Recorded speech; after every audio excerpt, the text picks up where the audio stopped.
Welcome back to the Coach Cardoso Show. Today, I have my high school friend, and I know he's done a lot since then. Author, uh, he's definitely, if you guys heard of the Kerry Corners radio show, he's been the host for over 10 years of Kerry Corners radio show. And it's amazing to have him in here. And he has a lot to talk about. He's lived a pretty good life. So I'm going to introduce him and let him teach us. Go ahead, Kerry. Nice to have you on the show. So thank you so much, brother, for having me, man. It's an honor to be a guest on the Coach Cardozo show, man. Again, I haven't seen you since the the late '80s, bro. And you look the same. So God bless you on that note. But it's definitely an honor to be on your show. Congratulations on your new endeavor. Thank you. Appreciate it. Yeah, And absolutely. thanks for taking the time and traveling here to sit down with me and so we can do this interview. Absolutely, man. Beautiful. I'm going to jump right into it because Okay. I read your bio Uh-oh. and your bio is long, awesome, has a lot of, good stuff in there. Yeah. What was one of those first things in life that happened to you that kind of like made you reevaluate life or something that's, pretty much, let's say, Hmm. let's call it bad? It was a Okay. life lesson. Right. Yeah, right. What was it? What was one of the first things that happened to you, Ooh, like a life lesson? wow, there was a lot of those. We start with the first one. Well, with the main one, I guess the most obvious one would Yeah. be going to prison. So in 2004, I was arrested um, at Pennsylvania Station in New York. That's where the Amtrak trains come in. Um, and without going into too many details, regards to the arrest itself, I was apprehended with a then friend of mine who was actually a co-defendant, but turned state's evidence. So, from Boston too, he was. We'd gone way back actually. We'd known each other years before I moved to New York City. But long story short, I was sentenced to 2.5 to 7.5 years in state prison, and the last 10 months of that prison sentence was spent at Attica. And Attica, I don't know if you know, is like one of the worst prisons, not just in New York State. It is the worst prison in New York State in terms of, when we say worst, we're talking about things that happen during confinement, violence and stuff like that. A lot of oppression from the corrections officers. It was really, really a horrible place. It's the supermax for the state of New York, but it's also like one of the top 5 prisons in the nation. So I mean, and I'm there for like a relatively petty charge of, uh, identity theft and stuff. These are white collar crimes. Mhm. And I'm there with like murderers and things like that. So coming away from that experience was while I was on parole after being released from Attica, I actually chose to enroll in college and take criminal justice studies. And when you're a ex felon, obviously, there's not a lot of opportunities in the criminal justice field for an ex felon. I certainly couldn't be a judge, lawyer, cop, whatever, and wouldn't have wanted to be. But I wanted to take that particular course because I wanted to be able to learn about my experience from a judicial standpoint. Um, of course, I committed the crimes that I was convicted for, but I wanted to know about the law. Obviously, for anybody that's ever been incarcerated or had any brushes with the law, you know that everything that's legal isn't always lawful. You know what I'm saying? The courts do things that they're not supposed to do. The judges, the prosecutors, this is a game. They're not always playing by the rules that they've set forth, right? And so I wanted more of an education on the legal system, on the criminal justice system. I want to know laws, so just being a black man in America, I would know what my rights were, what they weren't. But also, of course, post release is certainly a time of reflection, of life reflection. Like, Kerry D. Singleton, how did you get here? You didn't come from that type of uh, household. My mother never went to jail. I didn't come from that prison pipeline that a lot of Mhm. people, that find themselves in prison come from. Um, and like you and I went to a college preparatory school, Mhm. so I didn't come from a hood school. I came from a inner city area like yourself, Roxbury, but I wasn't one of those kids that sold drugs. Or I wasn't in the streets like that. So it really wasn't in my character, one would think, to go to prison. So I had to think about that. Like, dude, how did you get here? Like, really, how did you get here? And I'll tell you something else. I remember when I first got to Attica, and mind you, I'd been in prison at this point for a couple of months. They shift you around to different facilities, but I was in low classification facilities that looked more like college campuses before they sent me to Attica. Now I remember being in the cafeteria at Attica, which they call the mess hall, right? Looking around and seeing what I'd only seen on television. Like there's actually sharpshooter corrections officers in the four corners of the mess hall with rifles pointed at you in the event that there's any kind of riot. Because of course the Attica riots was a big thing in the '60s, and they want to make sure that that never happens again. So I'm like, wow, these people are actually here to kill me if something goes down, right? So I never, ILIDIO, I was in the mess hall. I looked up, I looked around, I looked at the people next to me, the people in front of me, and I remember saying to myself, "Nice job. You've managed in a lifetime to have breakfast with Tony Braxton, and you've also managed to have breakfast with these guys. Like your life has really changed." And so again, my post-release experience, aside from college, there was a lot of self-reflection. I had to figure out who I was and where I was going, and um, what was I going to do to make up for spending 3 years in prison, and that in and of itself was a journey. Obviously, this is a growth show. So thanks for sharing that Thank you. because Yeah. I think a lot of people need to hear that. And the fact, reflecting, from what you said, you talked about accountability. So you was accountable for Absolutely. the action. It Yeah. might have been a harsh punishment Yeah. in my eyes, but you're accountable for for what you did, Right. which is good. And then you try to reflect and um, find yourself and what's the next step and so forth. Eh, so I committed the crimes. It wasn't like I had to sit there and rationalize the whole, feeling or evaluate the whole feeling of a person that's wrongfully convicted, right? I might have been overly convicted, and I do feel that I like really should have got probation Mhm. as opposed to state prison time. You know what I mean? It wasn't a violent crime. Um, it wasn't robbery or anything like that. It was identity theft Mhm. via credit cards and stuff like that, right? But I felt most accountable to my family, specifically my mom. Yeah. She really struggled with that Yeah. experience. Uh, you know, there weren't a lot of visits. Obviously, I was in Western New York State by Buffalo, and she's in Eastern Massachusetts. Like, this is super distance between Boston and where Attica, which is located in Wyoming County, New York. She visited once, I believe. Didn't write a lot because she was like really depressed about what I was going through. I later found out that when she would attempt to write me, she would never mail the letters because mailing them in her mind kind of made the situation more real. Mm. Meanwhile, I'm in prison, not hearing from my mother, and I'm getting angry at my family, like, you're abandoning me and, blah, blah, Mhm. blah. So when I came out, man, I was on a mission to do whatever I could do to make my family proud, like to somehow make up for that experience. And so I kind of overdid it with all of the things that I would later do in terms of, getting awards and accolades from the music industry. A lot of that was the result of me feeling like I needed to uh, make up for the prison experience, if for no one else, for my mom. You know what I mean? Mhm. So accountability, yeah, that was. I dare say I may still be doing that many years after being released from the criminal justice system. I've gone to college and been a 4.0 student and gotten a plethora of awards from different politicians in New York State and even here in Boston. I mean, but it's kind of I always feel like I still owe her. She doesn't feel that way, Mhm. but I still feel like, damn, I owe it to her to be the best that I can be because of that low point in my life, in the first part of this millennium. So, I can yeah, understand. I mean, your life pretty much that changed overnight. I mean, that's absolutely. just a whole different thing. Yeah.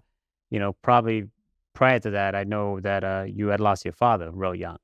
Yeah, yeah. In 1996, my father, actually the day before Father's Day, my father was murdered, um, maybe a half a mile from where I grew up in Roxbury, in Boston. Now, my parents had been separated since I was like 6 years old, and when he died, I was 24, right? But luckily, my parents remained best friends.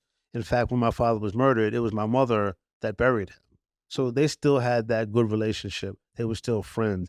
It's not like I had two parents that were at each other's throats, right? So my father's and so thank you for bringing that up. That's another point in my life when I had to really, really think about life in general and make some adult decisions. So at 24, I was still living at home. Um, and although I wanted to move to New York, um, and more specifically want to move away from Boston many years before 1996. It was it was 1996, and in part my father's murder that actually pushed me out the door Mm. because he was killed in June. I moved in September, and it wasn't exclusively because of what happened to my dad. I can't stress that enough. There were other incidents that happened even after my father's death that was traumatizing for me that had nothing to do with his death. Collectively, I was like, "You know what? This is it. I gotta go. I gotta leave." There were never any arrests, right? So there was the fear factor Mhm. of living in a neighborhood where your father was killed. I don't know the face of the person who did this, and they're still on the loose. To this day, they haven't been arrested, although they're probably not alive. Yeah. That was 27 years ago. But yeah, that was a moment of a life changing moment, obviously, and I really had to make some decisions. Kerry, what are you going to do with yourself? Like this is you don't want to be in Boston anyway. You want to move. Things here are getting a little, uncomfortable to say the Mhm. least. You're starting to fear when you're on public transportation and you're walking the streets. If the person that killed your father, you don't know, he might know who I am. You know what I mean? So there was a lot of uncomfortability. And sometimes being uncomfortable is great because sometimes being uncomfortable is what you need to initiate change. So as uncomfortable as 1996 was, it was that particular year and all of the traumatic experiences that happened during that year that eventually pushed me to New York, and I've been there for 27 years. So So I guess sometimes we need stuff to push us out of our comfort zone. Not that that was a good experience for you. It's just that exactly, probably with that extra push you needed, yeah. that helped you go ahead and do it. Was gonna say, like you just said, man. I mean, not that I'm okay with my father being Mhm. murdered, or the plethora of things that happened after that. I believe in this world, nothing's an accident. The fact that Mhm. you and I are sitting Mhm. across from each other, and I haven't seen you since the late '80s, Yeah. it's not an accident. Like I think everything that happens to us, good or bad, is Yeah. part of our journey, Yeah.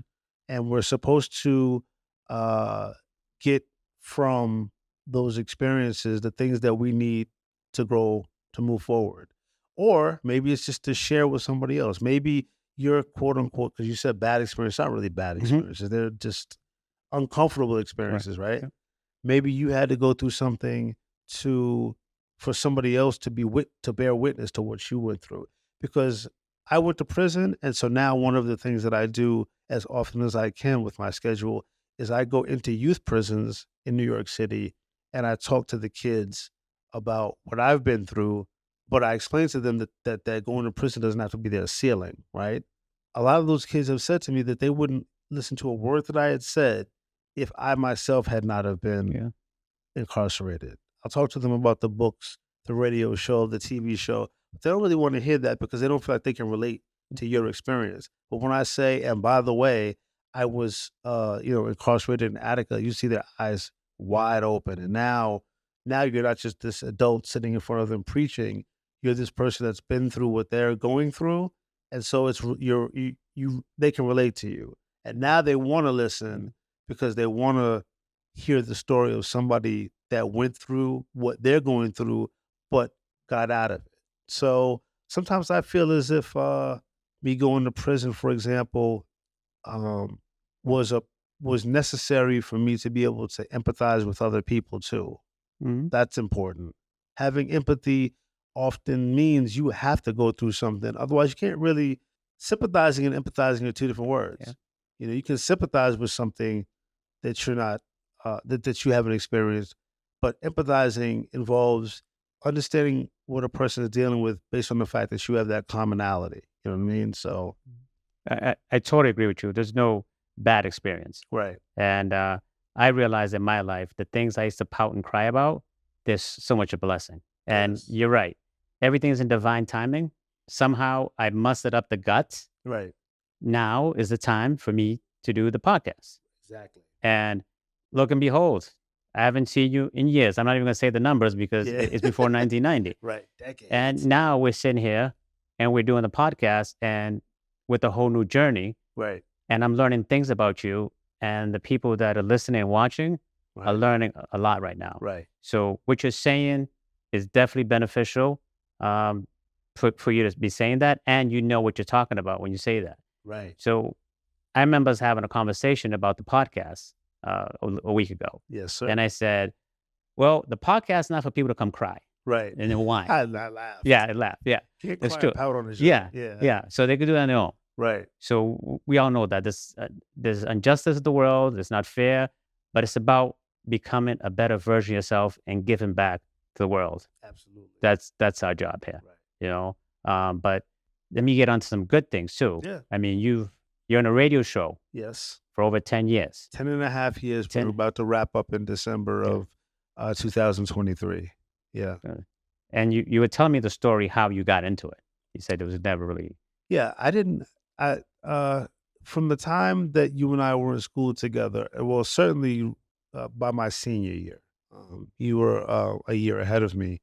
By the time I was a senior, I think my feet were cemented in me wanting to be in the music business. Around the time that you and I would have gone to school together, I think at that point, um, journalism was the direction that I wanted to. I wanted to write for the New York Times or the New York Post, for New York something. You know, I wanted to write for in a periodical.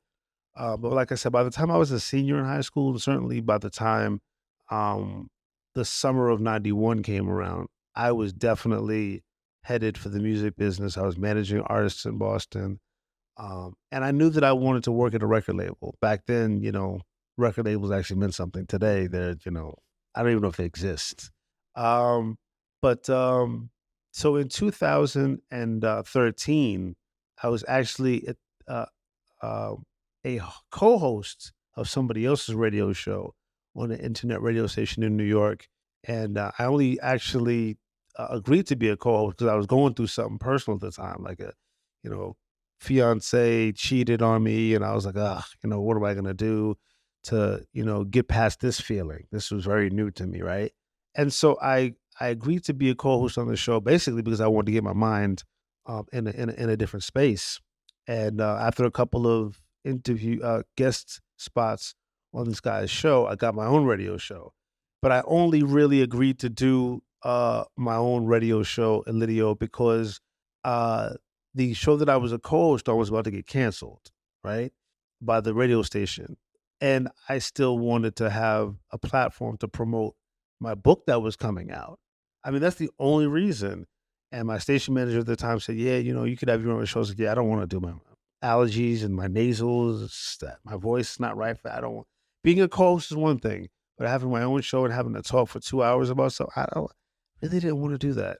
But he said, "Well, you should, and you're ripe for it. And by the way, you need that platform, don't you?" And I was like, so I said, "You know what? I'm going to keep the radio show for about a year, and that'll give me more than enough time to promote this book, my first novel that was coming out, and then I can get rid of the radio show." And that was in April of 2013. So, you know, that was several books ago and several years ago. And so I'm here doing it. But like I said, I believe that everything happens for a reason. Me hosting that show, I ended up having countless guests come on the show. We had celebrities come on the show, but we also had people who were aspiring to be uh, chefs and clothing designers and artists and all kinds of things. People coming on the show. We had one guest that I had met at Attica, and after being in jail for like 30 years, he was released, and I had him come on the show to talk about his experience. So I used the show's platform um, as an opportunity for other people to promote whatever they were doing, whatever businesses they had going on. I wanted to be a viable uh, option for people to promote their businesses, to promote themselves, whether it be music, whether it be art, whatever, other authors. And again, whereas I say that I believe everything happens for a reason, I did not want to do that show. I Mhm. absolutely did not want to do it. But how many lives did or lives and businesses did I give a platform for over a 10 and a half year period? You know what I mean? More importantly, the relationships that I was able to make and maintain as the result of having that show is priceless. Priceless. I cannot sit here and tell you how many wonderful relationships, business and friendships came out of that radio show. So again, everything is as it is supposed to be. Yes. Yeah. Pick one of the guests that you think was one of the most impactful in your life at the Ouch. time. Just pick one Ten that I and a know half you years? mentioned the guy that was in Attica, Mhm. but if that's him, that's him. Just pick one. No. I know it's 10 years, but it's a Ten lot and to a pick. half years Yeah, 10 and a half. of guests that was most impactful for me? Yeah, you can be like, wow, the Um, aha moment. This has been a person who's helped me grow. Uh, this person, you're not asking a lot of people have asked me who is the best guest or who's uh, the yeah, favorite guest. yeah. Your question is a little bit more specific, and I think I can actually answer that. So, Mike Africa Jr. from Philadelphia, Pennsylvania, was the guest that I had on the show that was most impactful. So, a little bit of background. In 1985, the Philadelphia Police Department, under the direction of the city's first black mayor, Mayor Wilson Goode, the Philadelphia Police Department dropped a bomb on a row house in a very tight knit. In Philadelphia, the houses are all row houses, Mhm. and the streets are super narrow.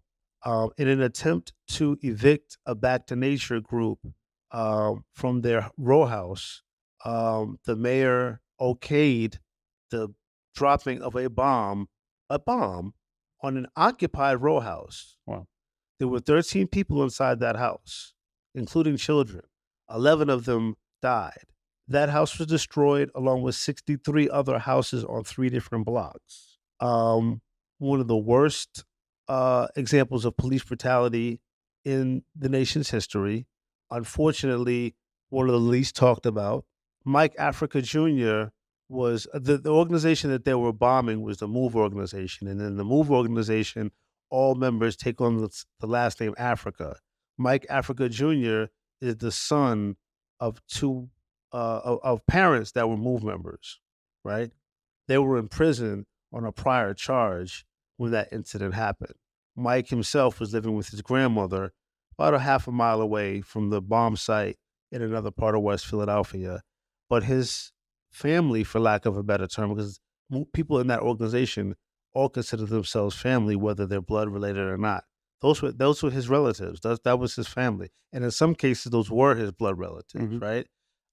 He was very young when it happened. He was born in '78. The bombing was in '85. My math is terrible, but you can do the math Mhm. and figure out how old he would have been. He's been an advocate for getting his parents out of prison, getting other MOVE members out of prison, and I've followed the history of the MOVE organization for many, many years.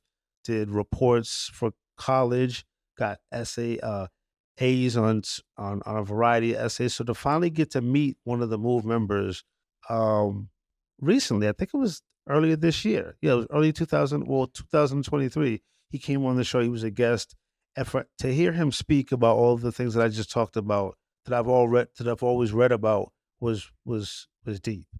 And I know I'm going on and on, but he really brought a lot of realness to that particular story for me. And I felt like, damn, like of all the things that he's gone through, if he can be this articulate spokesperson, nobody has an excuse Uh, to not be their best selves. yeah.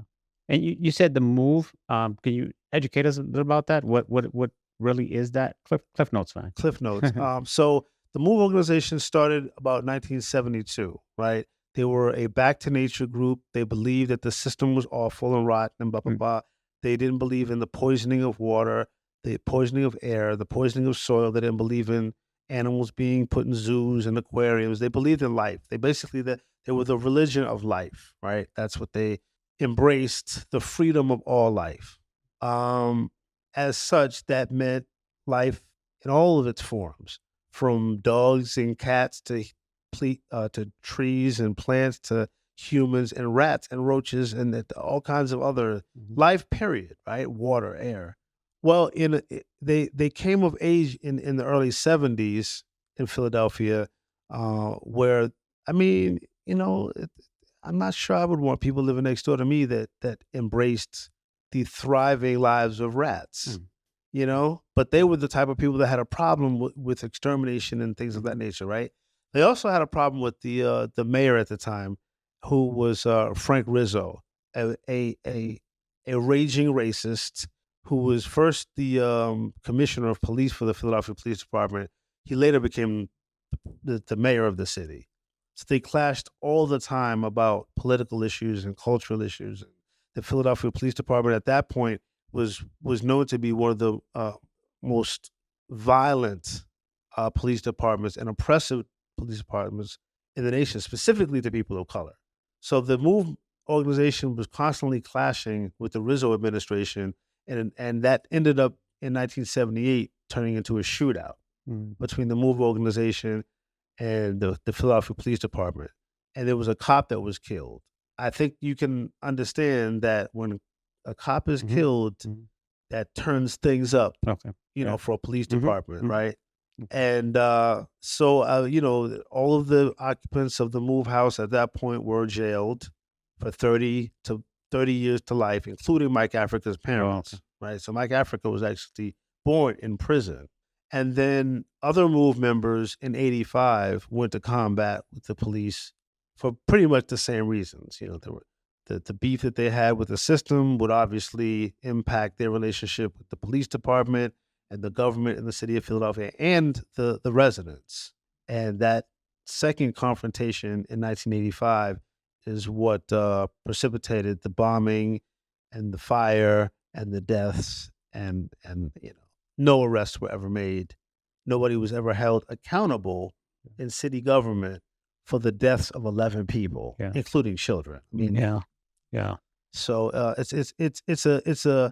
it's a big story in and of itself. And unfortunately, like I said, in our collective as Americans, in terms of history, when we talk about atrocities uh, to people of color by the government, we always talk about the Waco incident, right? Mhm. We always talk about Black Wall Street. Mhm. We always talk about George Floyd, but we don't hear about the incident that I think probably was the worst uh, event in U.S. history in terms of police brutality. Again, 11 Yeah. people murdered and 62 houses lost. Yeah.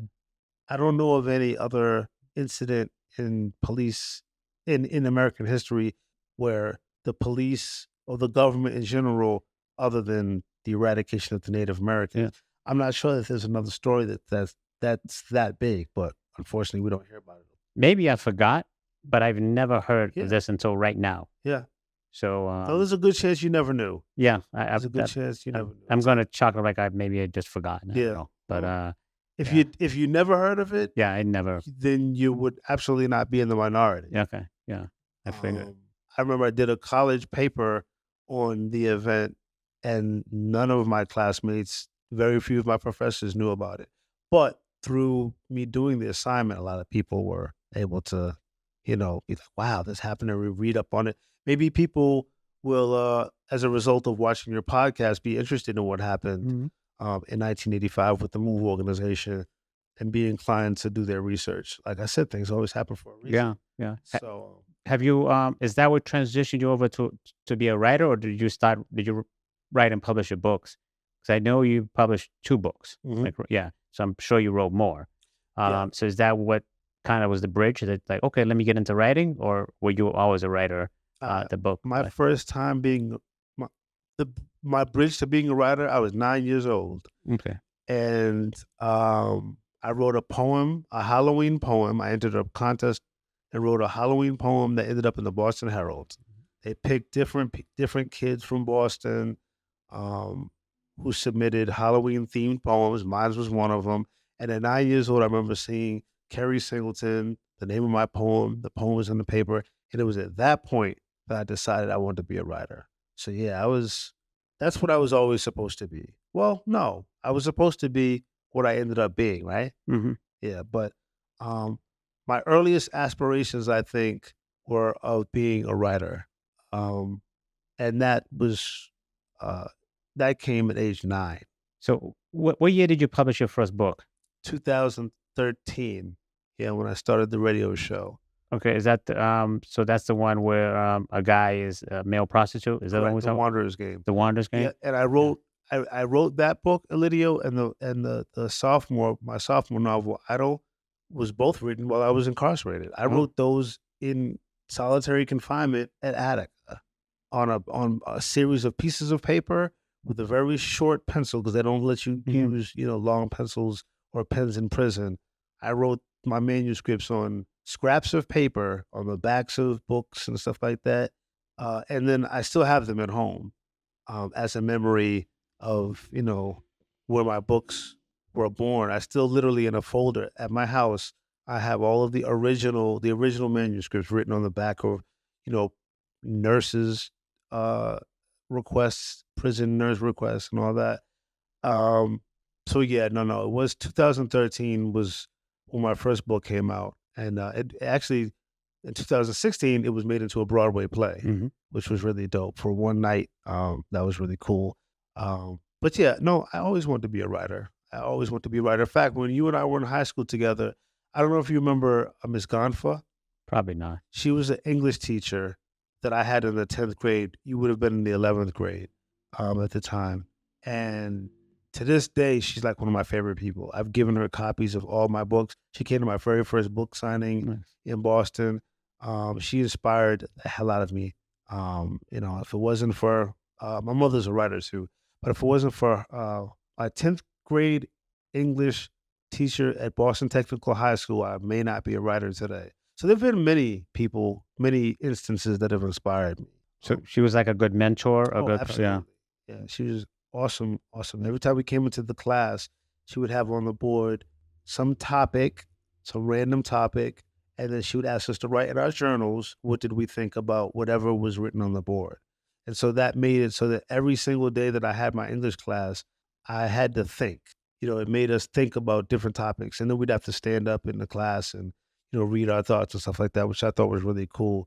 Um, Yeah, it's funny you say that 'cause I just did a reel was it yesterday on mhm. the importance of mentorship from Ah, one of my favorite books, 15 Invaluable Laws of Growth by John C. Maxwell. nice. So, and that was part of how important mentors are.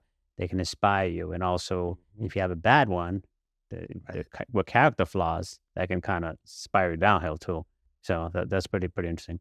So you Absolutely. wrote that one book, Yes. and what did you think of how it sold? What did you think of the book? I'll say this, and the reason I'm making these weird faces is because the Wanderers Game, my debut novel, as I said, I wrote it while I was in Attica. Hmm. It's about a guy who comes from this really rough city in New Jersey called Asbury Park. Hmm. He comes from a real rough household. There's domestic violence in the house. His dream is to be an actor, and his dream is to be like the biggest actor he can be, in Hollywood and stuff like that. Right? He moves to New York City to seek out, vehicles for this dream to come true. He finds himself coupled with a manager. The manager thinks it's a good idea for his first acting gig to be in a porno flick. This guy does not want to be in anybody's porn. Like that's Hmm. not the direction he's trying to go. But his manager figures this is a good way for him to get into the business. He decides he's not going to do it, but and a male all male porn at that. He decides that he's not going to do that. But when he goes to the audition, um, and that's where he finds out that it's an all male Hmm. pornography flick that he's going to be in. He says no, but he meets a guy during the audition. They become best friends, right? And then later on, they end up becoming male prostitutes. But neither one of them necessarily like what they're doing. They both have girlfriends, so they don't even they're not into that whole lifestyle thing. They're just doing it to get money to get by. and it tells the story of you know their journeys as male escorts. Yeah. And the reason I made the face is because the book did well. The book Mm, did well. The sales were cool. I established a fan base. But the thing that was so uncomfortable for me was that um, many people told me over and over again they thought the book was about me. Like, mm, no, not at all. mm, But the reason that a lot of people thought that the book was about me is because they said that the writing was so good, and I was able to make people really believe that these characters were real mm, and that these circumstances were real. And that's just because, I mean, I knew people that did do that, mm. and Yeah. but I mean, for the record, no, it Yeah. wasn't my Yeah. story. Yeah. That's why I made the face, but it did do well, and I think that it illuminated a light on a situation that a lot of people in this country Yeah. experience. Yeah. That again it's not a well told. So we're all familiar with prostitution Yeah. and women and stuff like that, right? Yeah. I mean, in Nevada, it's legal. But the story of two male escorts is different, and the trials and tribulations that they went through. Of course, I'm not Yeah. going to give away the ending, Yeah. but one of the things that I was really happy about is that it gave people an opportunity to see a side of society that don't think most people do see. And I was told that a lot. Like, Yeah. wow, I never even knew that this happened, and you know. But I can't tell you how many radio interviews and how many television interviews, and when doing book signings and meeting the fans face to face. Are you sure this is not about you? I'm like, oh my god, I should put a clause in there that. So that's why I made the face like, oh, Well, and then you got somebody like me that goes right to the prostitution, right? All the great things you already said, I left all those out and I went right to the male prostitute. I didn't even call it escort. yeah. I call, so, Well, I mean, because he so was prostituting. At yeah, being in, yeah. I mean, But there's more to it yeah, because you yeah. just, I mean, yeah, is there yeah, a difference between being an escort, whether you're male or female, and being a prostitute? yeah, Yes. yeah, Because ostensibly an escort could be somebody that doesn't have sex with his or her clients at all. He or she just literally accompanies mm, people to events, mm, and that's a thing. yeah, People yeah, actually will pay a handsome guy or a beautiful woman to accompany them to an event or a ball or something to that effect. yeah, But Reggie Watson, the lead character in my book, was doing a lot more than just yeah, escorting people. yeah, He was yeah. So you went from that book and Mhm. then you wrote another book. Yeah, Idol was my second book that Hmm. came out in 2016. That's about a kid from Philadelphia who has this infatuation with this fictitious recording artist. Again, people were like, "Ah, is this about you? Because you love Janet Jackson." I'm Yeah. like, "No, it's not." But this guy, I mean, he's totally infatuated with this fictitious recording artist who's supposed to be like the biggest singer of all time, right? Well, he gets the opportunity to meet her when she comes to Philadelphia to do an autograph signing session when her album comes out. He gets to meet her, and they ended up in a relationship or a situationship because she's in a relationship with her manager, the superstar Hmm. whose name is oh my god, I forgot her name, Renee Starr. She has a relationship with her boyfriend, but it's very tumultuous and very violent. She only keeps the guy around, to be honest, because he's a great businessman. He's a horrible boyfriend. But then she meets this young guy who's like, he's a good lover. You know, physically, he's everything that she wants. She's trying to juggle the two of them at the same time, and she's in a love triangle. And again, I don't want to talk about what happens at the end, Hmm. but that's the synopsis of that book, and it did pretty well for me too. Um, and then years later in 2020, I released a poetry book called Journey. And Journey is a collection of 30 poems that I wrote also while in prison. Mm. Um, but it's not a book in the terms of it's not a novel. It doesn't have a story. It's just a collection of 30 poems that I wrote that are very, very personal. And my mother was like, you should put them in a book one day. So I decided to go ahead and do that. So you went ahead and published Yeah. that. Okay, so you pretty much the three things that you have Yes. out Yep. there. And it also came out with a spoken word album. You sound like you've done a lot in life. Yeah, I've tried I because mean, I've been wanting to. First of all, I'm an ambitious person hmm, by nature. yeah, But again, bro, after I went to prison hmm, and when I was released from prison, hmm, I just went full speed ahead with accomplishment after accomplishment after accomplishment. humanitarian award. You know what Mhm. I mean? And these things in and of themselves are just tangible objects, Mhm. but they say to me, I guess they represent to me that I've gotten past, that I've grown past the prison experience because it was traumatizing. Yeah, and a lot of times when situations like that can make us bitter Hmm. as opposed to being better, Yeah, right. and the way that you kind of like sat back and evaluate that, I have a lot of respect for that, Thank you. you know? Thank you, Um, brother. that's good. There was some bitterness, Yeah, but I sure. turned the bitterness. You I'm know what it sure. was, Elidio, that really made me bitter? When I sat there and I had to do this evaluation, right? So I go to prison for 2.5 to 3.5 years Mhm. for identity theft. Mhm. That's a that's a crime, Yeah. but it's a crime that doesn't really Yeah. hurt Yeah. anybody. Yeah. Whereas somebody murdered my dad Yeah. and got away with Yeah. it, at least legally, Yeah.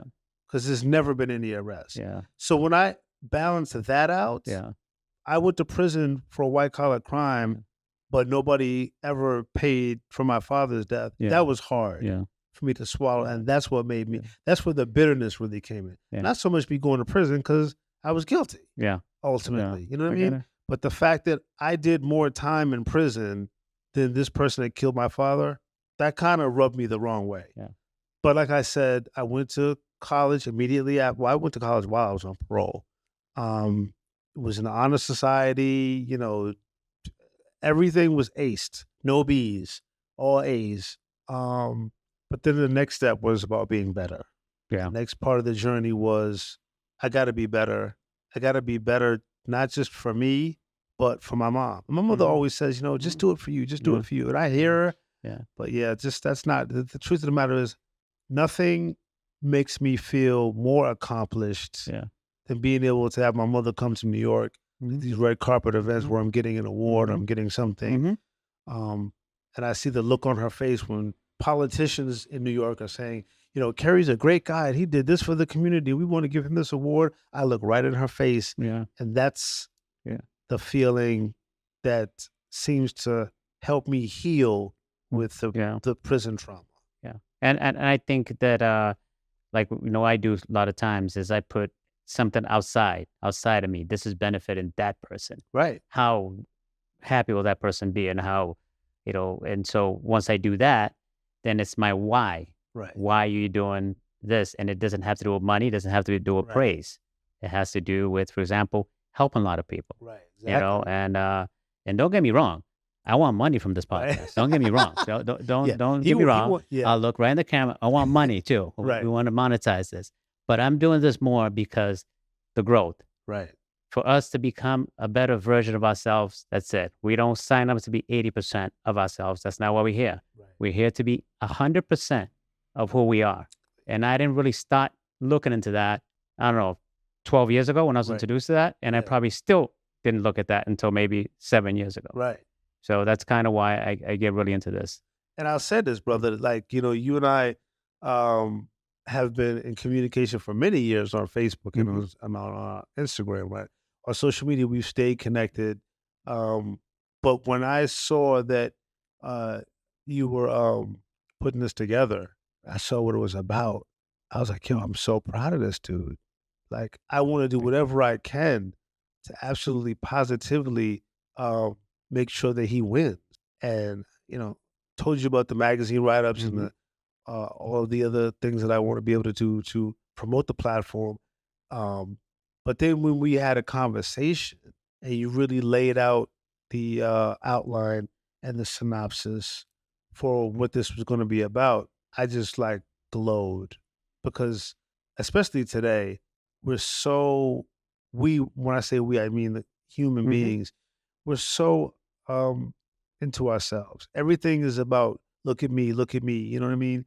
People put on most podcasts are the result of somebody wanting attention. Let's just Hmm. be honest. Hmm. You know what I mean? Yeah. Some because the people want money, but a lot more they want to be seen. They want to be Yeah. praised. They want to be the next internet superstar or whatever their end goal is. But the fact that I know that in your heart, because we've spoken, in your heart, this podcast is about you sharing, the wonderful things that you have learned about self growth and self awareness, and and and and and I just cannot tell you enough how proud I am to know you, because there's just so many people on this planet that it's just really all about them, or all about their families, or but it's all about their circle. Hmm. What you're doing here is it's not about any self pleasure. It's about sharing with other people in hopes that they get um the energy to promote their own self growth Mm. like you have, and Yeah. that's phenomenal. Yeah. So that's why I keep saying it's an honor for me to be on your platform. Well, I appreciate it from day one. I tell you, I announced this on Facebook Mhm. one day. I never thought that I would get that many people behind me. I really didn't believe it. You have been one of my biggest supporters, like just sharing stuff. I was, showing my sister. She Mhm. wants to be called, I know she's the one that's running the show. And Right. she tells me not to touch the mic. That's why I'm like, she's like, don't You worry, it better has a listen to stand. your sister. Yeah. So she actually, she pretty much runs everything. I'm just here running my mouth. Yeah. So it's just good. But it's kind of we really were going through why we do this. Right. And once I put that out and I go, wow, like I put it out and I wake up in the morning and like I have all these positive things coming. Right. I'm like, really? Because I wasn't expecting that. Yeah. And to be honest, I didn't grow up people patting me on the back like, "Go get it, boy." You know what I mean? It's Mhm. just, this is what you're supposed to do. This, you're not supposed to Yeah, do. not from our neighborhood. Yeah. So exactly. That's exactly. Not from where we come from, no. So I was Yeah. very shocked. Mhm. I was, happily, Yeah. and then I'm like, and I showed her, I'm like, look what Kerry's doing. She's like, who's Kerry? Oh, the guy I went to high school with. Mhm. He's put it on his thing. I mean, he's actually vouching for me, Yeah. and he's had a radio show on for like 10 years, Mhm. So thank you very much for that. That Yeah. actually it helps a lot. Well, I should be thanking you because, again, you're, like I said, without being redundant, you're giving people, not just your guests, right? Hmm. Because that's a whole nother Hmm. piece. You're giving your Yeah. guests an opportunity to share. Yeah. And sometimes, I mean, I'm in media, so I Yeah. do interviews and stuff Yeah. like that, right? But you have a plethora of guests that are coming Yeah. on your show Yeah. who may not feel like they have a story, Yeah. right? Yeah. So this gives them an opportunity to share whatever their story is, whatever their journey is, whatever their growth experiences are, right? You're giving them a platform, but then you're also giving your viewers an opportunity to tune in to listen to people's stories who might um, give them a sense of, you know what, maybe I should do this or maybe I should do that. Because not everybody's going to go to a self help program Hmm. or a self growth seminar. Hmm. A lot of people are not going to do that. Yeah. But a lot of people may be inclined to watch this show and not even know what they're watching, Yeah.